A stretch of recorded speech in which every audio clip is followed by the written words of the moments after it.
Bonjour, je suis Éric Vérag, le fondateur du Courrier des Stratèges.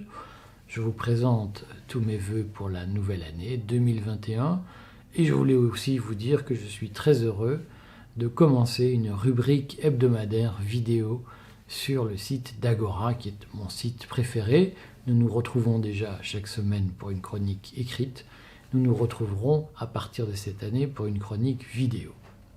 Et comme moi sans doute, qui suis chef d'entreprise, avant d'être chroniqueur, comme moi sans doute, vous partagez le souci de voir les dépenses publiques exploser, les déficits publics atteindre des creux jamais imaginés jusqu'ici, dans des temps aussi brefs.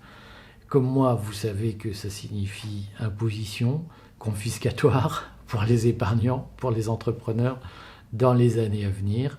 Et donc, comme moi, j'imagine, vous avez le souci de préserver le fruit de votre travail et de ne pas être spolié par l'État.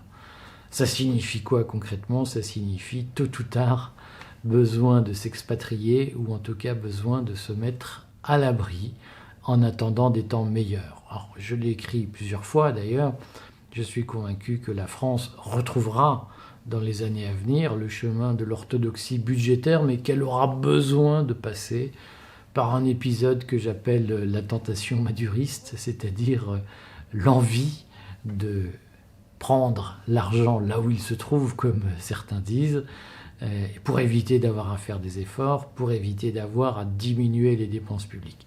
J'ai donc toute confiance sur le fait que tôt ou tard, nous retrouverons la voie de la raison, mais il y aura un passage, et je pense que nous sommes entrés dans ce passage sans réellement en avoir conscience, mais le voile va se déchirer peu à peu.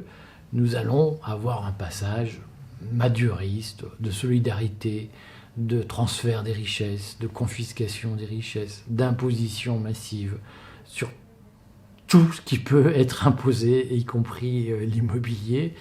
Et je pense que, comme moi, vous savez que cet épisode sera douloureux pour ceux qui ont constitué un petit quelque chose et qui ont besoin de le protéger. Donc, pour ma part, je voudrais partager avec vous, vous faire ce cadeau en 2021, de partager avec vous mes réflexions sur les possibilités d'expatriation de notre entreprise, de mon entreprise, peut-être de la vôtre, et sur les possibilités d'expatriation du patrimoine. Je vous invite à retrouver sur le site du Courrier des Stratèges régulièrement les articles quasi quotidiens que je consacre à ce sujet. Et je voulais, pour commencer cette année, vous recommander une lecture qui est le Human Freedom Index. Tapez ça sur Internet, 2020, c'est-à-dire l'indice annuel de liberté humaine pour 2020, qui est publié en ressources libres sur Internet. Et je vous recommande de lire ce document attentivement. Je l'analyse sur le Courrier des Stratèges de façon assez précise parce qu'il donne des éléments intéressants pour comparer les pays possibles d'expatriation.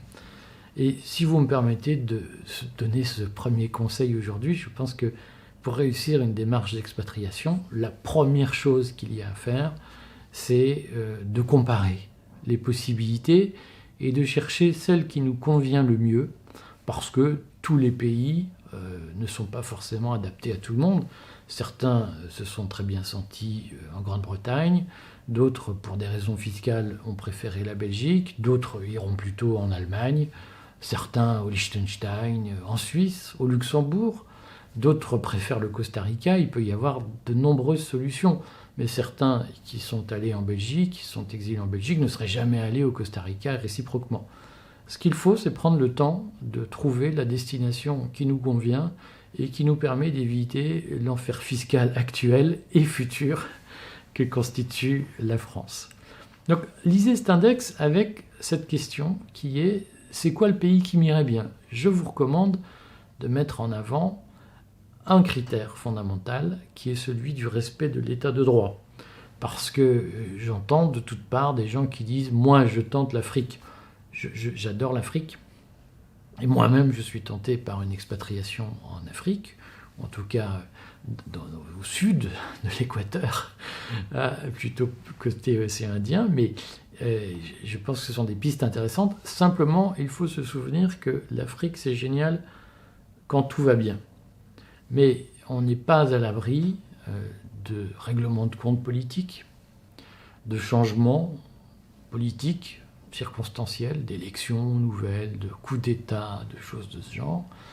Et on peut s'apercevoir dans ces moments-là que la donne a changé par rapport au moment où on est arrivé.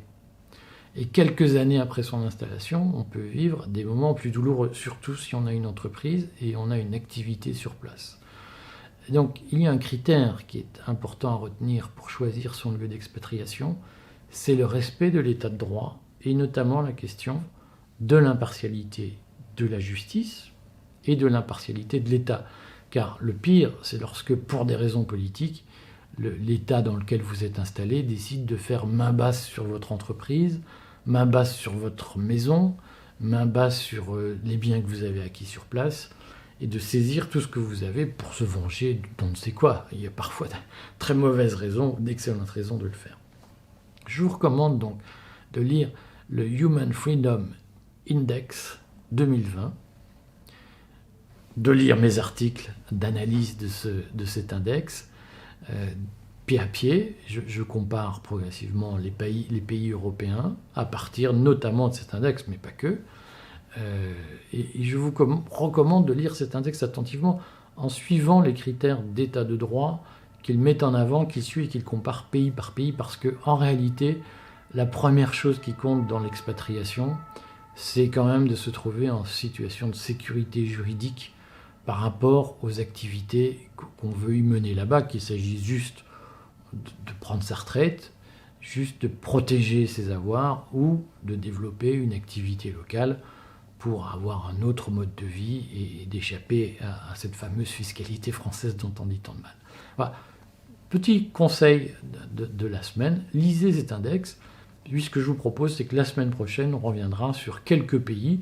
Vous pouvez regarder d'ores et déjà ce que j'ai écrit sur le sujet sur le courrier des stratèges, sur abonnement. J'ai évoqué le cas de l'Estonie, le cas de l'Allemagne, le cas de la Suisse, qui peuvent être des cas intéressants à suivre, des pays intéressants pour s'expatrier facile, mais dans les semaines à venir, si vous en êtes d'accord, nous approfondirons ensemble d'autres pays qui peuvent être peut-être plus inattendus, plus exotiques, mais pas inintéressants. À la semaine prochaine.